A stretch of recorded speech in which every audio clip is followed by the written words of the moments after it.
కేంద్ర ప్రభుత్వం అధికారంలోకి వచ్చి 10 సంవత్సరాల పరిపాలన కాలంలో రైతు నల్ల చట్టాలను తీసుకొచ్చి రైతుల ఒక్క పొట్టలు కొట్టే విధానంలో పాల్పడ్డది. అదేవిధంగా సంవత్సరం పాలన పాటు రైతులు ధర్నా చేసి ఆ ఒక చట్టాలు రద్దు చేస్తామని ఇప్పటి వరకు కాలయాపనం చేసినటువంటి పరిస్థితి. ఇలా కార్మికుల ఒక 44 చట్టాలను బ్రిటిష్ సామ్రాజ్యంలో కొట్లాడి తెచ్చుకున్నటువంటి చట్టాలను ఆ ఒక్క చట్టాలను రద్దు చేసి 4 కోట్లుగా కుదించి కార్మికుల ఒక పొట్టలు కొట్టే విధానంలో పాల్పడ్డ కేంద్ర బీజేపీ ప్రభుత్వం.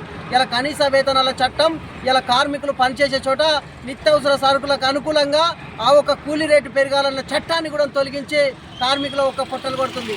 ప్రధానంగా ఇలా సెకండ్ ఏఎన్ఎంలు కానీ ఎన్హెచ్ఎంలు కానీ ఇలా పోతే అంగన్వాడీ టీచర్లు ఆయాలు కానీ ఇలా బీడీ రంగంలో పనిచేసే కార్మికులు కానీ మధ్యాహ్న భోజనం మిస్ ఛార్జీలకు కానీ ప్రతి ఒక్క కార్మిక రంగంలో ఉన్నటువంటి కార్మికులు సెంట్రల్ గవర్నమెంట్ స్కీమ్లో పనిచేస్తున్నటువంటి కార్మికులను ప్రభుత్వ ఉద్యోగులుగా గుర్తించాలని ఎన్నో ధర్నాలు చేసినప్పటికీ పెడసెవిన పెట్టినటువంటి కేంద్ర బీజేపీ ప్రభుత్వం వెంటనే వారి యొక్క కాంట్రాక్ట్ బేసిక్ రద్దు చేసి అంగన్వాడీలను కానీ ఇలా ఆశా వర్కర్లను కానీ మధ్యాహ్న భోజనాల కార్మికులను కానీ సెకండ్ ఏఎన్ఎంలను కానీ ఎన్హెచ్ఎం స్కీమ్ వర్కర్లను కానీ ప్రభుత్వ ఉద్యోగులుగా గుర్తించాలి.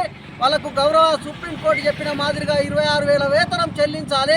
అదేవిధంగా ఇలా పనిచేస్తున్నటువంటి ఇతర రంగాల్లో పనిచేస్తున్నటువంటి కార్మికులు దేవస్థానం అయితేనేమి ఇలా కాంట్రాక్టు ఇలా ప్రభుత్వం ఇచ్చే పైసలకెళ్ళి వాళ్ళ ఒక జీతాలకెళ్ళి కోసుకుంటూ వాళ్ళకు జీతాలు సరైనటువంటి పద్ధతుల్లో అందడం లేదు. ఈ కాంట్రాక్ట్ ప్రధానంగా రద్దు చేసి ప్రధానంగా వాళ్ళని ప్రభుత్వ ఉద్యోగులుగా గుర్తించి ఇలా సెకండ్ ఏఎన్ఎంలకు అయితే గ్యాస్ శాలరీ పెంచాలి. అదేవిధంగా వాళ్ళకి ఇలా చూస్తే పెన్షన్ రానటువంటి పరిస్థితి ఉన్నది.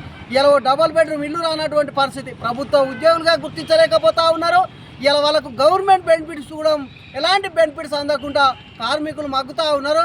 వెంటనే దాన్ని సవరణ చేసి ఆ ఒక సంస్థలలో ఇప్పుడు ప్రభుత్వంలో రంగంలో పనిచేసే కార్మికులను ప్రభుత్వ ఉద్యోగులుగా గుర్తించడంలో పెద్ద ఎత్తున ఆందోళన కార్యక్రమం చేస్తాం.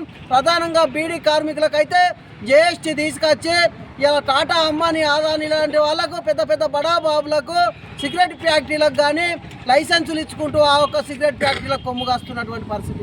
ఇలా కార్మికులు పనిచేసే చోట ఇలా వాళ్ళకు జీఎస్టీ పెట్టి ఆకు మీద తంబాకు మీద ఇలా బీడీ పల్సలే మనం కుంటి పట్టిస్తున్నటువంటి పరిస్థితి కేంద్ర బీజేపీ ప్రభుత్వం. ఇలా చూస్తే అన్ని రంగాల కార్మికులకు ఇబ్బందికరమైన సమస్యలే తీసుకొస్తుంది కాబట్టి వెంటనే అవి సవరణ చేయాలి.